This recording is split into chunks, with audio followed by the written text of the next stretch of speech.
Look शुभवर्तमान 21वा अध्याय 29, 30 आणि 31 वचन आपण सगळेजण लक्ष देऊन ऐकूया. त्याने त्यास एक दाखला सांगितला. अंजिराचे झाड व इतर सर्व झाडे पहा, त्यांना पालवी फुटू लागली की, म्हणजे ते पाहून तुम्हीच ओळखता की आता उन्हाळा जवळ आला आहे. असेच ह्या गोष्टी घडताना पाहाल तेव्हा तुम्ही ओळखा की देवाचे राज्य जवळ आले आहे. येशू या ठिकाणी काळाच्या लक्षणांच्या विषयी सांगत आहे. कशा प्रकारे आपण काळाची लक्षणं ती ओळखली पाहिजेत. येशूचे शिष्य येशूला विचारत होते की गुरुजी, ह्या गोष्टी केव्हा होतील? हा शेवटला काळ कधी येणार? अंत समय कधी येणार? कधी ह्या गोष्टी आहेत त्या घडायला चालू होतील? त्यावेळेला येशूने त्यांना सांगितलं की तुम्हाला माहित आहे ना, जेव्हा तुम्ही अंजिराचे झाड पाहताय, त्याला पालवी फुटायला लागली की तुम्ही आपल्या मनात विचार करताय की आता पालवी फुटू लागलेली आहे, आता उन्हाळा जवळ आलेला आहे. कारण काहीतरी वातावरणामध्ये बदल झालेला आहे आणि मग त्या दृष्टीने तुम्ही उन्हाळ्यासाठी लागणारी तयारी आहे ती चालू करता.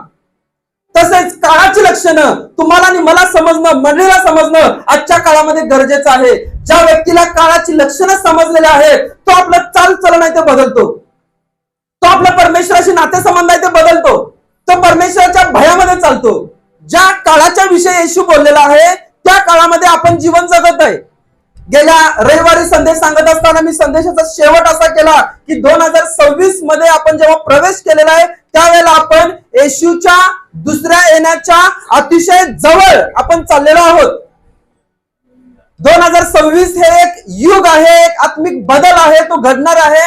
ज्या आत्मिक बदलामध्ये तुम्ही आणि मी येशूच्या दुसऱ्या येण्याच्या जवळ जात आहोत. प्रत्येक दिवशी त्या दुसऱ्या येण्याच्या जवळ जात आहोत. तो काळ आता लांब राहिलेला नाहीये, तो काळ आता दूर राहिलेला नाहीये, तो काळ आता आपल्या डोळ्याच्या समोर आलेला आहे. कारण जसं येशू म्हणाला, ह्या काळाची लक्षणं जेव्हा तुम्ही ओळखाल त्यावेळेला तुम्हाला समजेल की आता उन्हाळा आलेला आहे. जेव्हा ह्या गोष्टी घडताना तुम्ही पाहाल त्यावेळेला समजायचं की तो दिवस तुमच्या जवळ आलेला आहे. मी तुमच्या अगदी दाराशी उभाच आहे असं समजा, तो काळ अगदी जवळ आलेला आहे असं समजा.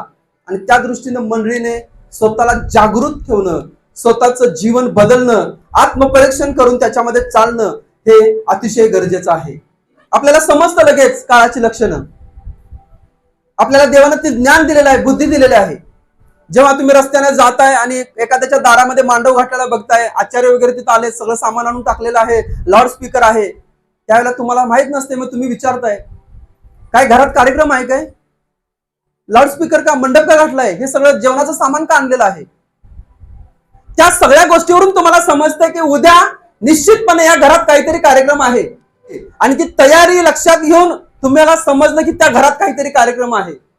तसं जेव्हा तुम्ही तुमचे नेत्र उघडाल आणि देवाच्या वचनात लिहिलेल्या गोष्टी घडताना पाहाल त्यावेळेला तुम्हाला समजलं पाहिजे की तुम्ही त्या काळामध्ये जीवन जगत आहे, ज्या काळाच्या विषयी येशू बोलला की ती वेळ जवळ आलेली आहे. हा तयारीचा काळ आहे, मंडळीच्या तयारीचा काळ आहे.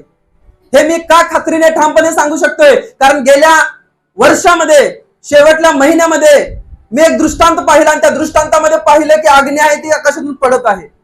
चर्चमधले लोक आहेत ते धावाधाव करत आहेत आणि स्वर्गातून वाणी झाली की प्रकटीकरण 17 आणि 18 अध्याय तो वाच. मी ती वाणी ऐकली, मी दृष्टांत पाहिला. जेव्हा तो दृष्टांत मी पाहत होतो की जसं एखाद्या स्क्रीनवरती टॉकीज मध्ये पिक्चर लावला जातोय आणि तुम्ही ते पाहता, अशा प्रकारे समोर त्या गोष्टी घडताना मी पाहत होतो. आणि जवळजवळ 15 ते 20 मिनिटं त्या बिछाण्यावरती मी लोळत होतो त्या गोष्टी पाहत असताना, तो अग्नी पडताना पाहत असताना. त्या गोष्टींच्या मध्ये मी स्वतःला त्या ठिकाणी पाहत होतो. आणि मग देवाने मला सांगितलं की ह्या गोष्टी जाऊन तू लोकांना जाऊन सांग, कारण तो काळ आहे तो अतिशय जवळ आलेला आहे. हा काळ तयारीचा काळ आहे, स्वतःचं जीवन मिळवण्याचा काळ आहे, स्वतःला येशू सोबत नातेसंबंधांच्या मध्ये मजबूतपणे चालवण्याचा काळ आहे. 2026 विषय अनेक मोठ्या सेवकांनी सांगितलेला आहे. अनेक मोठ्या सेवकांनी या काळाविषयी भविष्यवाणी केलेली आहे की 2026 नंतर मंडळीसाठी, जगासाठी परिस्थिती आहे ती बदललेली असेल. तुम्ही जेव्हा 2026 जर युट्यूबवर टाकला, गुगलवर टाकला, तरी देखील तुम्हाला अनेक सेवकांची नावे येणार की जे सांगत आहेत की काळाचा शेवट आहे, संक्षेप करण्यात आलेला आहे, जवळ आलेला आहे आणि त्या दृष्टीने गोष्टी त्या घडताना तुम्ही पाहत आहे. आणि या गोष्टी मला गेल्या वर्षीच परमेश्वराने प्रकट केल्या. 2026च्या सुरुवातीला अनेक सेवकांनी त्या गोष्टींच्या विषयी सांगितलं की आपण शेवटच्या काळाच्या अतिशय शेवटच्या अंत समयाच्या जवळ आहोत.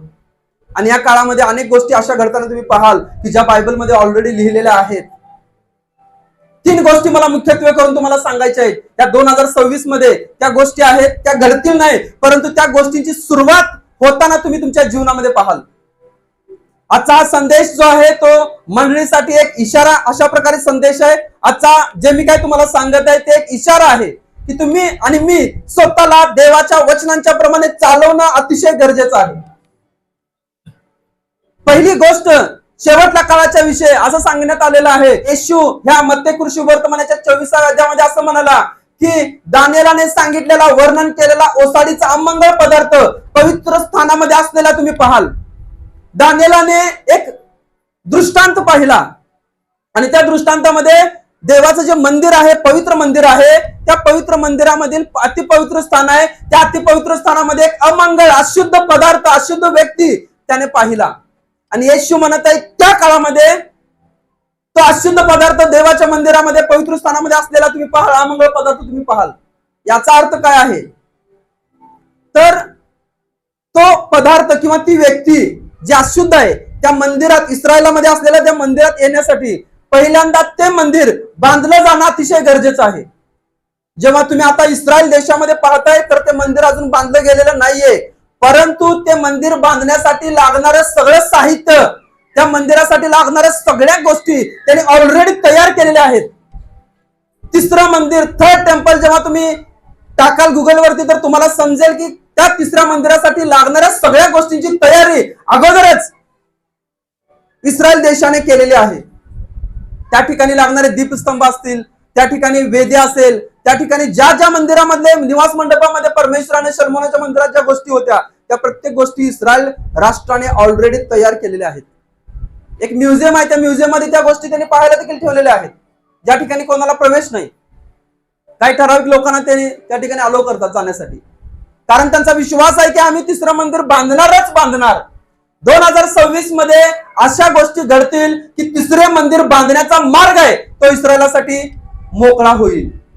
मी म्हणत नाही तिसरं मंदिर 2026 मध्ये बांधलं जाईल, परंतु त्यासाठी जो मार्ग आहे तो ह्या वर्षामध्ये मोकळा होईल. एखादी गोष्ट बांधण्यासाठी आता तंत्रज्ञान इतकं प्रगत आहे की 2-3 महिन्याचा कालावधी पुरेसा झाला, कारण तिसरं मंदिर बांधल्यानंतर तो अँटी ख्रिस्त विरोधक आहे, तो त्या मंदिरातून ह्या जगातील देशांशी एक करार करणार, शांततेचा करार करणार. जगातील सगळी राष्ट्र त्याच्यावरती विश्वास ठेवतील. वन गव्हर्नमेंट त्याला म्हणलेलं आहे, वन ऑर्डर गव्हर्नमेंट, एकाधिकारशाही, म्हणजे तो एकटाच सर्व राष्ट्रांच्या वरती राज्य करेल. आणि ते दिवस आहेत ते जवळ आलेले आहेत. त्या टेक्नॉलॉजीच्या, त्या गोष्टीच्या आपण अतिशय जवळ आहे, कारण त्या गोष्टी आता इस्रायल देशामध्ये घडत आहेत. हालेलुया. बायबलमध्ये ह्या गोष्टी, एहेजकेलचं पुस्तक, दानिएलाचं पुस्तक, यशायाचं पुस्तक, प्रकटीकरणाचं पुस्तक, याच्यामध्ये अगोदरच लिहून ठेवलेले आहेत. त्या गोष्टी पाहणारी तुम्ही आणि मी धन्य पिढी आहे. आपल्या डोळ्यासमोर घडताना त्या गोष्टी तुम्ही आणि मी पाहत आहे. आणि त्यामुळे ज्या काळाच्या विषयी येशू बोलला तो काळ आपण अनुभवत आहे आपल्या डोळ्यांनी. येशूचं येणं आहे ते 2 भागांच्या मध्ये विभागलेलं आहे. आता येशू येणार आहे, वचनांच्या मध्ये सांगितलेलं आहे की पापणी लवते ना लवते, म्हणजे एका सेकंदामध्ये त्याच्यावरती विश्वास ठेवणाऱ्या लोकांना तो घेऊन जाणार. त्यावेळेला येशू कोणालाही दिसणार नाही. एका सेकंदामध्ये तुम्ही आणि मी ह्या पापी देहातून गौरवाच्या देहामध्ये बदलले जाऊ, आणि जे मरण पावलेले आहेत ते सगळेजण आपण बदलायच्या आत ते पहिल्यांदा उठतील आणि गौरवामध्ये घेतले जातील, असं वचनाच्या मध्ये सांगितलेलं आहे. त्यावेळेला येशू कोणालाही दिसणार नाही. लूका वर्तमान 21 अध्याय, मत्ते वर्तमान 24 अध्याय, याच्यामध्ये त्याविषयी सांगितलेलं आहे. लढायांच्या विषयी सांगितलेलं आहे, भूकंपाविषयी सांगितलेलं आहे, रोगराईविषयी सांगितलेलं आहे. ते माझ्या नावाने तुम्हाला धरून देतील अशा विषयी सांगितलेलं आहे. त्या काळामध्ये ज्या अंगावरती पाजणाऱ्या स्त्री आहेत, गरोदर स्त्री आहेत, त्यांचं फार हाल होईल असं येशू म्हणलेलं आहे. आणि ते भयानक असे पीडेचे दिवस, त्रासाचे दिवस, क्लेशाच्या दिवसांच्या विषयी येशू बोलला. तर त्या ठिकाणी 2 प्रकारे येशू बोलत आहे. एका ठिकाणी असं म्हणलेलं आहे की तो एका सेकंदात येणार, म्हणजे आपण सगळेजण स्वर्गामध्ये घेतले जाणार, आणि मग तो महासंकटाचा काळ आहे तो सुरू होणार. राष्ट्रांच्या विरुद्ध राष्ट्र उठेल, लढाया, आर्मगिदोनची लढाई, शेवटली लढाई, 7 वर्ष महासंकटाचा तो काळ आहे. आणि त्या महासंकटाच्या काळानंतर परत येशू येणार. आपण जे स्वर्गामध्ये आहे आपल्या सगळ्यांना घेऊन तो परत खाली पृथ्वीवरती येणार. आणि ह्याच पृथ्वीवरती तो 1000 वर्ष सर्वांच्या सोबत राज्य करणार. आणि म्हणून वचनाच्या मध्ये सांगितलेलं आहे त्या 7 वर्षाच्या काळामध्ये तुम्ही आणि मी सापडायला नको. म्हणून आपण जागृत राहणं अतिशय गरजेचं आहे. पहिली गोष्ट मी तुम्हाला सांगितली 2026 मध्ये की मंदिर जे आहे ते बांधण्याच्या सगळ्या गोष्टी तयार आहेत. मंदिर बांधण्यासाठीच्या काही गोष्टी आहेत त्याच्या अपडेट्स तुम्हाला या 2026 मध्ये ऐकायला मिळणार. कारण इस्रायलने निर्णय घेतलेला की ते मंदिर आम्ही बांधणारच. आणि ज्या ठिकाणी आता त्यांनी मंदिर बांधलेलं होतं, सलमोनानं बांधलेलं मंदिर, ज्या ठिकाणी इस्रायल लोक मंदिर बांधणार आहेत त्या जागेमध्ये मुस्लिम लोकांचं जे ज्याला पवित्र म्हणतात त्यांनी अल अक्सा मस्जिद त्या ठिकाणी ऑलरेडी बांधलेली आहे. आणि डोम ऑफ रॉक नावाचं एक स्ट्रक्चर आहे अल अक्सा मस्जिद. आणि ते स्ट्रक्चर त्या ठिकाणी जे पवित्र आहे मुस्लिम लोकांसाठी. मुस्लिम लोक गेले 1400 वर्ष जाऊन त्या ठिकाणी नमाज पठण करतात किंवा त्या स्थळाला भेट देतात. त्यांच्यासाठी ते पवित्र स्थळ आहे. आणि इस्रायल लोकांसाठी ते पवित्र आहे कारण त्यांना त्या ठिकाणी देवाचं मंदिर बांधायचं आहे. मग ह्या दोघांच्या मध्ये युद्ध सध्या चालू आहे, संघर्ष चालूच आहे, नेहमी चालूच आहे त्या जागेसाठी, त्या भूमीसाठी तुम्ही बघत आहे. आणि म्हणून आज हे युद्ध सगळं चालू आहे त्या 39 एकर जमिनीसाठी. इस्रायल राष्ट्र आहे त्यांनी सांगितलेलं आहे की आम्ही त्या ठिकाणी मंदिर बांधणार. आणि ह्या गोष्टी आहेत त्या आपण घडताना आपल्या डोळ्यांनी बघत आहे. पहिली गोष्ट मी तुम्हाला सांगितली की ओसाडीचा अमंगळ पदार्थ, दानिएलाने सांगितलेला ओसाडीचा अमंगळ पदार्थ पवित्र स्थानामध्ये उभा असलेला म्हणजे अँटी ख्रिस्त विरोधक आहे, तो त्या ठिकाणी त्या मंदिरामध्ये येणार आणि तो त्या सगळ्या लोकांना शांतीचा करार करणार असं वचनाच्या मध्ये सांगितलेलं आहे. ती गोष्ट होण्यासाठी देवाचं मंदिर आहे ते बांधलं जाणं गरजेचं आहे. ते देवाचं मंदिर ते बांधण्याविषयीच्या गोष्टी आहेत ह्या वर्षामध्ये काही घडताना सुरुवात त्याची किंवा त्याविषयीचे काही करार होताना राष्ट्रांच्या मध्ये तुम्ही पाहणार. आणि त्यावेळेला समजायचं की आपण त्या काळाच्या अतिशय जवळ आहे. 2026 नंतर ह्या गोष्टी आहेत त्या इंटरनॅशनल स्तरावरती बदलले जाणार. दुसरी गोष्ट आहे की इस्रायलाच्या विरोधामध्ये जगातील सर्व बहुतेक राष्ट्र आहेत ती इस्रायलाच्या विरोधामध्ये युद्ध करण्यासाठी तयारी करतील. इस्रायलाच्या विरोधामध्ये त्यांनी घोषणाबाजी करतील किंवा आपले त्यांचे जे राजदूत आहेत ते इस्रायलाच्या विरोधामध्ये त्यांनी आपली वक्तव्य देतील. इस्रायलाच्या विरोधामध्ये काही राष्ट्र आहेत ते एकवटतील. जेव्हा इस्रायल देशाची स्थापना झाली 1948 साली त्यावेळेला 7 मुस्लिम राष्ट्रांनी इस्रायलाच्या विरोधात आक्रमण केलं. इस्रायल एक नवीन देश होता परंतु वचनांच्या मध्ये सांगितलं की परमेश्वराच्या कृपेने परमेश्वराच्या सामर्थ्याने त्याने त्या 7 राष्ट्रांना हरवलं. आज इस्रायलाची इमेज जगामध्ये अशी आहे जसं देवाचं वचन सांगते की त्या राष्ट्रांना सर्व राष्ट्रांना जेव्हा समजेल की माझं नाव मी तुला दिलेलं आहे त्यावेळेला त्यांना तुझा धाक वाटेल. आज जगातील सगळ्यात मोठं राष्ट्र देखील इस्रायलला घाबरते कारण परमेश्वराने ते अभिवचन त्यांना दिलेलं आहे. आज त्या इस्रायलाच्या विरोधात राष्ट्र आहेत ते एकवटत आहेत, प्लान करत आहेत, योजना करत आहेत. हे दुसरं चिन्ह आहे की येशूचं येणं आहे ते अतिशय जवळ आहे. आपण शेवटच्या काळामध्ये आणि अंत समयामध्ये आपण जीवन जगत आहे. इंटरनॅशनल ज्या गोष्टी घडत आहेत आंतरराष्ट्रीय स्तरावरती त्यासाठी तुम्ही तुमचे कान उघडणे गरजेचं आहे, डोळे उघडणं गरजेचं आहे. इस्रायल हे यरुशलेम हे एक सेंटर आहे, केंद्र आहे जे देवाच्या घड्याळाप्रमाणे काम करतं. जेव्हा तुम्ही इस्रायलकडे पाहणार त्यावेळेला तुम्ही घड्याळात बघत आहे की येशूचं येणं किती जवळ आलेलं आहे. जेव्हा तुम्ही यरुशलेमकडे पाहणार त्यावेळेला तुम्हाला समजेल की येशूचं येणं किती जवळ आलेलं आहे आणि आपण आपलं जीवन कशा पद्धतीने सुधारणं गरजेचं आहे आणि कशा पद्धतीने देवाच्या वचनाच्या मध्ये वाढणं अतिशय गरजेचं आहे. इस्रायलाच्या विरोधात दुसरी गोष्ट आहे की सर्व राष्ट्र आहेत ते एकवटतील आणि त्याच्या विरोधात युद्ध पुकारतील, त्याच्या विरोधात वक्तव्य देतील. ह्या गोष्टी घडताना या 2026 मध्ये आपण पाहणार आहे. आणि तिसरं गोष्ट आहे की जे टेक्नॉलॉजी आहे, जे तंत्रज्ञान आहे ते अतिशय वाढत गेलेलं तुम्ही पाहाल. कारण तंत्रज्ञान हा शेवटल्या काळातील सगळ्यात मोठा रोल आहे तो तंत्रज्ञानाचा आहे, टेक्नॉलॉजीचा आहे. 20 वर्षांच्या पूर्वी अँड्रॉइड फोन आपल्याकडे कोणाकडेच नव्हते. साधे फोन आपण वापरायचो, त्यानंतर स्क्रीन टच फोन आले, त्यानंतर काही 10-15 वर्षांच्या पूर्वी अँड्रॉइड फोन आले आणि याच्यामध्ये अशा प्रकारचे ऍप्स आले की ज्यानं तुमचं जीवन अतिशय सोपं बनवलं. तुम्ही जेव्हा आता रस्त्याने जाताय तर गुगल मॅप लावला तर कुठल्या पण कोपऱ्यात घर असेल तर ते तुम्हाला घेऊन जाते. टेक्नॉलॉजीचा विस्तार झालेला आहे. 4-5 वर्षांच्या मध्ये टेक्नॉलॉजी एवढी वाढलेली आहे की तुम्ही बघत आहे की सगळ्या गोष्टी आता नंबर्स वरती चालू आहेत. जेव्हा तुम्हाला 1 लाख रुपये कुणाला पाठवायचे तुम्ही गुगल पे मध्ये स्कॅन करताय, त्याचा नंबर घेताय आणि लगेच तुमचा ओटीपी किंवा तुमचा पिन आहे तो दाबला की त्या व्यक्तीला 1 लाख रुपये जातात. नंबर्स, हे जग नंबर्स वरती अवलंबून आहे. बायबलच्या काळात नंबर्स, बायबल लिहिणाऱ्या व्यक्तीला काय माहित होतं हे जग येणाऱ्या दिवसांच्या मध्ये आकड्यांच्या वर चालणार आहे किंवा नंबर्स वरती चालणार आहे. आणि योहान लिहत आहे प्रकटीकरणाच्या पुस्तकामध्ये, तो ख्रिस्त विरोधक येणार त्यावेळेला तो 666 हा नंबर आहे. हा नंबर त्या प्रत्येकाच्या कपाळावरती मारणार. त्या काळामध्ये जेव्हा हे लोक विचार करायचे कसं पूर्ण होणार, नंबर म्हणजे नेमकं काय आहे, ते सांकेतिक आहे, ते आकलेचं काम आहे, असं तो लिहत आहे त्या ठिकाणी. परंतु आज नंबर वरती जग चाललेलं तुम्ही पाहताय. अगोदरच्या काळामध्ये 10 वर्षापूर्वी तुम्ही ग्रामपंचायतीमध्ये गेला तर तुम्हाला काय डॉक्युमेंट्स पाहिजे असले तर ते लगेच तुम्हाला देत असतील.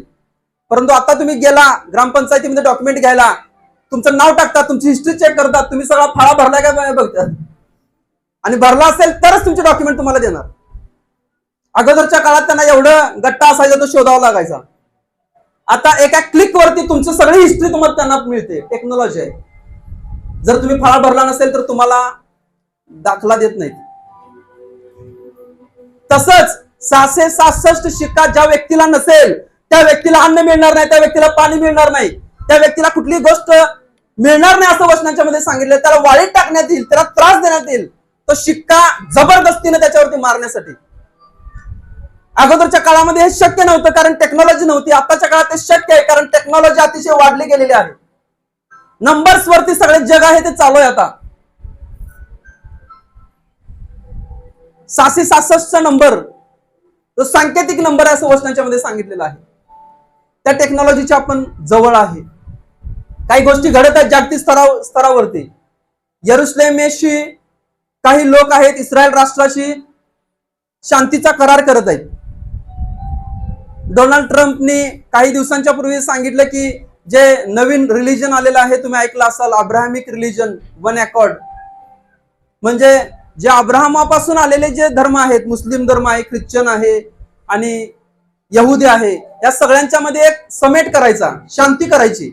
आणि त्या एका कराराखाली सगळ्या मुस्लिम राष्ट्रांना त्यांनी सांगत आहेत की तुम्ही या करारावरती सह्या करा, म्हणजे तुम्ही इस्रायलाशी इथून पुढे युद्ध करणार नाही, शांतीने आपण जाऊया, आपल्याला जगाचा नाश करायचा नाही. त्यासाठी पहिलं पाऊल डोनाल्ड ट्रम्प यांनी उचललं आणि काही राष्ट्रांनी त्याच्यावरती सह्या केल्या. अजून खूप राष्ट्र त्याच्यावरती सह्या करणार आहेत. हे कशाचं प्रतीक आहे? तो शांतीचा करार करेल. सर्व राष्ट्रांना सांगेल मी तुम्हाला शांती देणार, मी तुम्हाला शांती देणार. देवाच्या वचनात दिलेली प्रत्येक गोष्ट आहे ती घडत आहे. आणि जेव्हा तुम्ही तुमचे डोळे उघडाल, देवाजवळ ज्ञान मागाल, देवाजवळ बुद्धी मागाल, पवित्र आत्म्याच्या मार्गदर्शनाखाली देवाच्या वचनाचा अभ्यास कराल आणि जगाकडे पाहाल, त्यावेळेला तुम्हाला समजेल की तुम्ही एक एक सेकंद तुम्ही त्या घटनेच्या, येशूच्या दुसऱ्या येण्याच्या अतिशय जवळ आलेला आहात. कारण टेक्नॉलॉजी आहे ती अतिशय वाढलेली आहे. ही वाढलेली टेक्नॉलॉजी, AI आलेला आहे आता त्याच्या पुढे.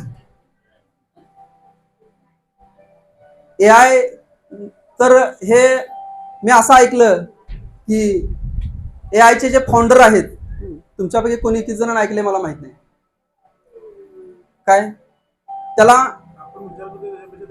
हा, AIचे जे फाउंडर्स आहेत त्या फाउंडर्सनी AI जे टेक्नॉलॉजी नवीन आलेलं आहे त्याला अँटी ख्राइस्ट अशा प्रकारे त्याचा प्रचार करायला चालू केलेला आहे. कारण त्यांना एवढी खात्री आहे की जो अँटी ख्राइस्ट येणार, जो ख्रिस्त विरोधक येणार, तो AIचाच वापर करणार आहे. अँटी ख्राइस्ट पवित्र शास्त्रामध्ये सांगितले 666 नंबर आहे, तो घालायचा आहे प्रत्येकावरती. तर AI तंत्रज्ञानाचा वापरच अँटी ख्राइस्टला करावा लागणार आहे. चिप बसवली जाते. चिप पण त्या म्हणायचो मध्ये की चिप घालतात इथं, पण त्याच्याही पुढचं आहे ते टेक्नॉलॉजी. आता AI आल्यानंतर सगळंच बदलले.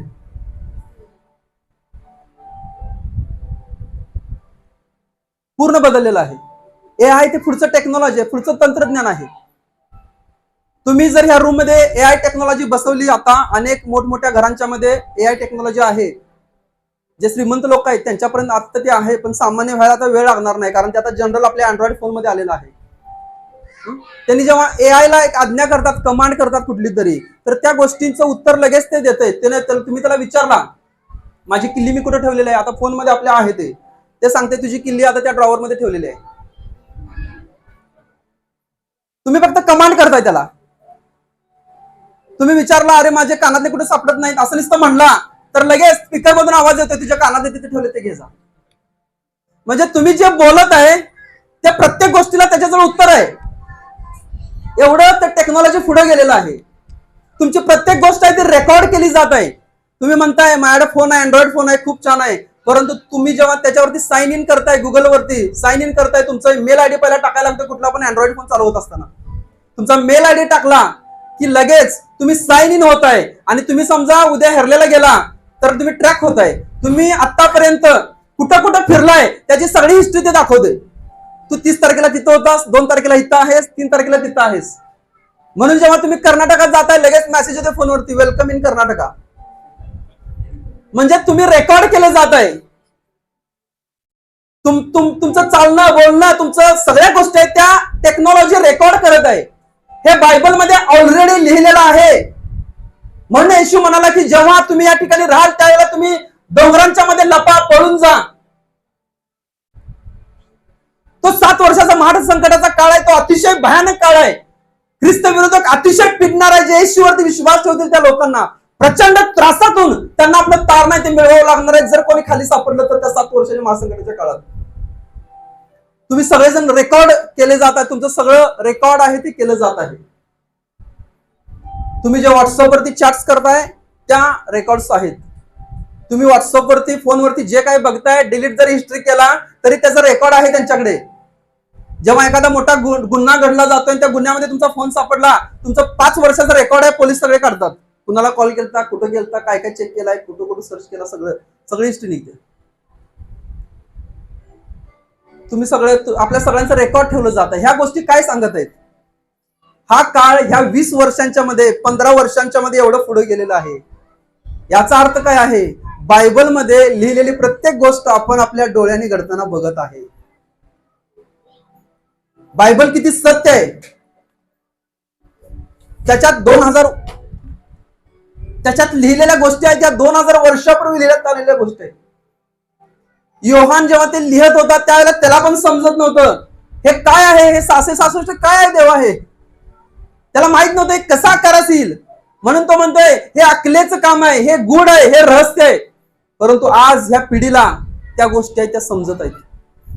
आपल्या डोळ्यांनी त्या घडताना आपण पाहत आहे. एआय टेक्नॉलॉजी ते पुढचं आहे. आता पूर्णपणे जग आहे ते बदललं जाणार आहे. त्याला तुम्ही कुठली पण गोष्ट सांगितला तर त्या प्रत्येक प्रश्नाचं उत्तर त्याच्याजवळ आहे. तुमचं प्रत्येक गोष्ट त्याच्याकडे रेकॉर्ड केलेली असते. तुम्ही आता गुगल फोटोज मध्ये गेला, नुसतं कोणाच्या तर फेस वरती क्लिक केलं तर तुमचे सगळे 2020 वर्षापूर्वीचे सगळे फोटो आहेत ते त्या ठिकाणी येतात. आणि फेस डिटेक्शन पण त्याचं एवढं चांगलं आहे. म्हणजे तुम्ही कधी वापरलाय Google photos, Google drive? Google drive मध्ये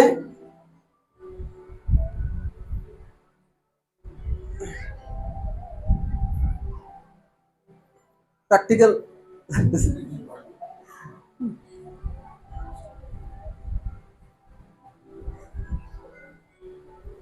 आता हे गुगल ड्राईव्ह मी ओपन केलं फोन मध्ये. किती जणांना दिसतंय माहित नाही मला. ते कलेक्शन्स मध्ये मी गेलो. कलेक्शन्स मध्ये मला सगळ्यांचे फोटो आलेत. आता मी फक्त मला कोणाचा करायचा आहे, पास्टर सुनील यांचा फोटो मला क्लिक करायचा आहे. पास्टर सुनील यांचे जेवढे मी फोटो काढलेत आतापर्यंत 2018चे फोटो त्यांचे आलेत.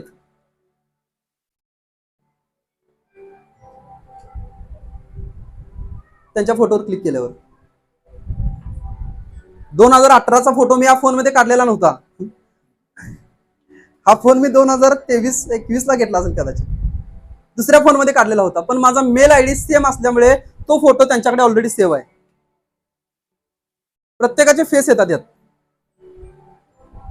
त्याचं फेस डिटेक्शन पण एवढं चांगलं आहे की अभिषेकचा जर फोटो मी क्लिक केला तर अभिषेकचा सगळ्यात जुना फोटो माझ्याकडे जो आहे जन्माचा,